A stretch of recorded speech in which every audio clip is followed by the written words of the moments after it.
All right, everybody, welcome back to the layout. So we're in the industrial area of the manufacturers, and I want to give you a quick update on what's been going on and also what I haven't received yet. So the last update, I talked about this switch here that I'm going to put the Blue Point switch in there, and unfortunately, it's lost somewhere in shipping, unfortunately, and I'm not too happy about that, so hopefully I'll get it soon. But according to the Postal Service, you know, it's going to be late, but I don't know where it is. The last time it surfaced was in Kansas City, and unfortunately, that's all I got. So hopefully it will come in soon. But I did watch a video on how to install them, so I will do a video on how I'm doing this. This is my first time putting one of these in, so it's definitely going to be a probably a little bit of a challenge, but maybe not, but we'll see. But let's just show you, I'll show you exactly where I'm going to put it. So with this switch being where it is, I'm probably going to end up having the knob to switch it right here. Now the piping that comes with the Blue Point switch machine is flexible. So if you can see, this area here is where the switch is, back there. But I'm going to have to come in and drill through these boards here, which is fine because it'll actually give that piece, or that tubing, that plastic tubing, some stability when it's going through, so it'll stay in place. So I think I'll be okay there, but I just need the material to actually do the project. So once I get that, once it comes in, I'll be able to work on that piece, or that switch, because I need to start switching this layout, and I hate reaching in there to actually switch it out. It's a pain in the neck. So the next thing I want to talk about is this building here. This building here is going to get moved. I picked this up from a friend whose layout came down, but this is actually going to be going somewhere else in the layout. It's either going to go on River Street, which is the other side of this partition, or it's going to be going on the expansion. So we'll see how that's going to work out. Now, if you've been following my build series on building Craftsman kits, here's the yard office. The next video I'm going to be doing is how to make a roof card, and that's going to be coming out on Monday. Unfortunately, I did not have time to produce the video. I've been super busy with work and other stuff in life, so you know, that obviously has to wait until my schedule clears up. But you will see that video on Monday. But jumping back to this building here, what I wanted to do is I wanted to take and put a Craftsman kit there. But so I had to find a good a little background building to put there. But I wanted it to be possibly the original location for this industry here. So the Craftsman kit that I'm going to put there is from Motrak Models. And it's going to be this Patterson fire hose company. And it's a backdrop. Picture is kind of fuzzy, but I figured that would look cool there. I figured I can make it really beat up and run down like it's the original building. And then, you know, the company expanded into a bigger, larger facility. You know, when I build models, what I like to do is I like for the model to tell its story.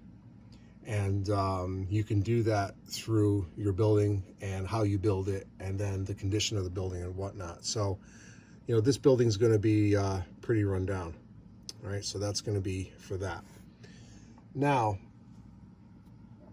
what I'm going to have to do is this building here, if you look closely, it's a cinder block building. And if you look also closely, I gotta have to look at this photo on my computer. This is an oil company. I gotta figure out what oil company this is and see if I can find a picture online, if it's still around, or I may have to take a ride down to New Haven and see if that building is still there. That building is gonna be going right in this section here. So once, you know, once I get the maybe some new pictures or do some more research on that. That's what I'm going to do. It looks like it's basically like a simple square cinder block building, and I can scratch build it really easily. I have some stuff that I can do it with, but I want to make it as accurate as possible. So I'll definitely make that angled loading dock without a question. That'll be pretty simple to build. So that's going to go right here. And if you notice, I'm using, I'll use a smaller building and then a larger building. You don't want to put the taller buildings in front and then the small ones in the back, obviously. So that's basically what I'm going to do with that.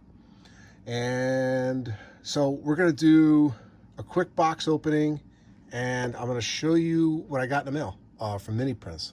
So we'll be right back. All right, everybody. So if you haven't already, I'll put a link in the description, but you have to check out Mini Prints. I recently joined their subscription for the Mini Prints of the month, and I have to say, their stuff is so cool and so neat. Every month you get a different set of 3D printed detail parts. So this month is pretty cool. So I got to share this. So I got this in the mail. And that's the logo you want to look for, Mini Prints. And again, I'll link this to the to this video. So there's going to be a contest, obviously. I like contests. So basically, there is a mini print that they give you, and they want you to make a mini scene. And the contest is June 15th. That's the deadline.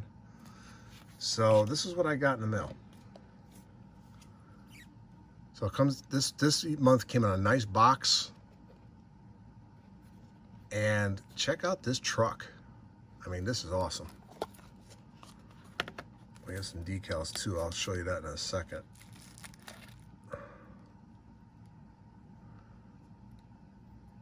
So the truck is sitting on cinder blocks.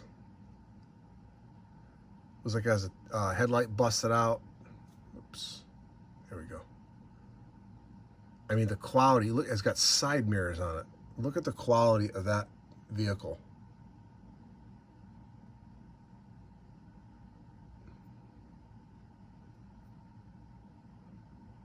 That is pretty cool. And if I remember correctly, this should be like a 1950s Ford. So I'm going to try to make a mini scene for that. Let's see what else we got in here. Well, they have decals too. So these are for a tank car. So what I did is I picked up this used tank car, and I know it's a modern car, but I do run modern stuff from time to time.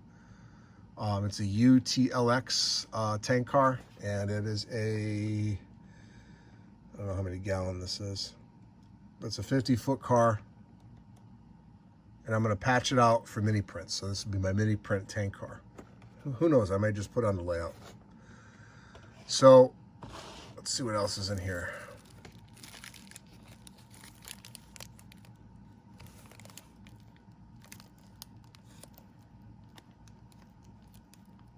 Looks like some type of pallets and some open boxes, some crates. That's cool. And what else we got in here? Looks like there's a pig or some type of animal there. A gas grill. There it is. Look at the detail on that thing. And what else is here? Looks like a lamp. And, oh, look at that. A toilet. Perfect. Look at that thing. That's pretty cool. So this is the May mini prints. I haven't received June yet, but I mean, if you haven't subscribed yet to this company, You got to check it out. It's definitely worth your money. I'm so glad I did this. So I'll put the link in the description. It's definitely pretty cool. All right. So the next thing I want to show you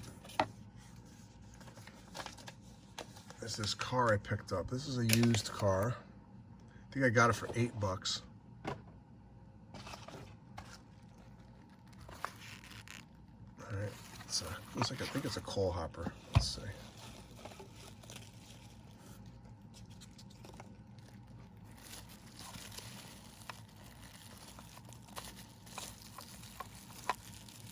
Yep.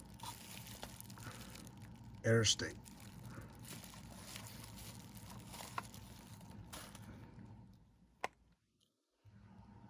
And it looks like this is a custom one. I can see the decal marks on it. That is pretty nice. And by the looks of it, that is a AccuRail car. All right, so this is a kit car. Yeah, that's an AccuRail car, I can tell. I can tell by this, and also I have many of these cars, so it's definitely a AccuRail. So very nice looking car for $8. You can't beat it. So this will go on to the layout right about now. So I'll put this in service on the layout, and we'll switch it out after. All right, so let me pause the video, and we'll wrap up this layout update, and we'll be right back. All right, so one other thing before we wrap up, I want to share with everybody. Now, that building right there, this one right here, my intention was to totally rehab that building. And I actually bought that used when I was on vacation up in Cape Cod. I visited the Nauset Rail Club. And if you're over in Cape Cod, look it up. They're on the internet, the Nauset Rail Club. During the summer, they're opened up on the weekends. I'm sorry, no, on Wednesdays during the summer. So they've been closed since the pandemic hit, but check out their website. They do offer club cars, and when you go in there, they do have stuff for sale from time to time. So I bought that, and I believe that was on the layout that they have up there. So I contacted Walters yesterday, and what I wanted to do is just buy parts for this. I want to buy windows. Walters wanted $1 a piece for them, and then on top of that, $15 for shipping. So I says, well, that's kind of out of my budget. I can't justify that. So I do have an unbuilt kit version of this, so I'm going to pull the windows out of that, and then I'm going to have to buy just one kit. So instead of spending $80, I'll spend like $30. So I'm going to rehab this building here. So I'm going to pull all these things out of here, put a new roof on it, and put some roof detail. This is going to be the New Haven Terminal building. That was down in New Haven. Actually, that still is New Haven. If you go over the Q Bridge in New Haven, you'll see the New Haven Terminal building. It was actually headquarters for Saab motor cars. So a little history there. So that's the plan. The other thing is I've got so many projects planned for this layout. So I am very far behind actually on certain things. So I need to start focusing on some of the projects I need to finish this industrial area, two of which are two Craftsman kit bashes that I'm going to be doing videos for. That's more to come on that. But I did ask everyone in my community page about, do you want to see a video on rust, realistic rust? So that will be coming out very soon. And I'm going to be using bridge girders. So we're going to be rusting bridge girders. And then after that, we're going to be doing a series on how I'm redoing my studio down here where my workbench is. So I have that pretty much dismantled. So that's why you haven't seen any videos from the workbench. The other thing I'm working on is the cab ride video through Rick Abramson's HO Scale New Haven Railroad. So that's going to be in production. I'll probably start that next month. And also I do have another video coming out from another New Haven layout for Derby Junction. This layout was featured in MR. It has never been videotaped to my knowledge. So this is going to be the first. So you're going to see real trains running on this layout, steam, diesel, and then we're going to take a tour of the whole thing. It's a pretty impressive layout that I operated on. So that's pretty much it. And on Monday, you'll see the video for putting the roof on the yard office. And then we're going to continue on with all the rest of the videos that will be coming out. So I want to thank everybody for the support of this channel. I appreciate everyone watching, everyone commenting. If you comment on my videos, I will most likely make a comment back. I do read them all, so I do appreciate everyone's comments and feedback. So if you want to see something in particular, please let me know. And that's pretty much it. So this is Rod, New Haven Rails. I want to thank everybody for watching this video, and I will see you at the next layout update. Have a great night, everyone, and have a great weekend. Stay safe. Bye-bye.